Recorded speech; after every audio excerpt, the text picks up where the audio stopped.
मैदान में जाएगा तो जिंदा वापस नहीं आएगा। बीबी इमाम हुसैन के करीब आई, कहा आका मेरे छोड़ी दे दिए, मेरे बेटे को मेरी आगोश में दे दीजिए।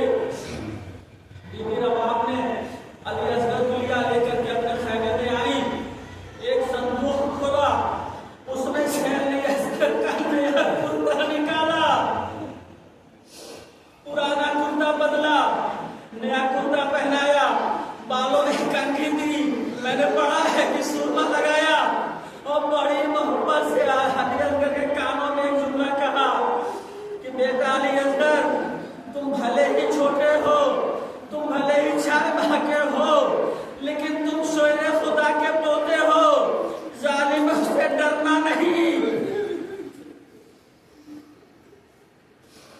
अली असगर की आस्तीनें पकड़ी, ला करके इमाम हुसैन की आगोश में दिया, कहा मौला ये मेरा हदिया है, अब इमाम हुसैन लेके चले मख्तल में, बस मैंने खत्म कर दिया। इमाम हुसैन लेकर मख्तल में आए, फौजे अश्किया ने देखा कि इमाम हुसैन कुछ ला रहे हैं। इमाम हुसैन ने अली असगर पर ऐबा का दामन कर रखा था, अली असगर के ऊपर से ऐबा का दामन हटाया, जालिमों के सामने सवाल पेश किया, अरे जालिमों, अगर तुम्हारे ख्याल में, तुम्हारे जोम में मैं गुनहगार हूं तो इस मासूम बच्चे ने क्या किया है, क्या बिगाड़ा है? ये प्यासा है, इसका गला खुश्क हो गया है, इसकी माँ का दूध खुश्क हो गया है, इसे पानी पिला दो।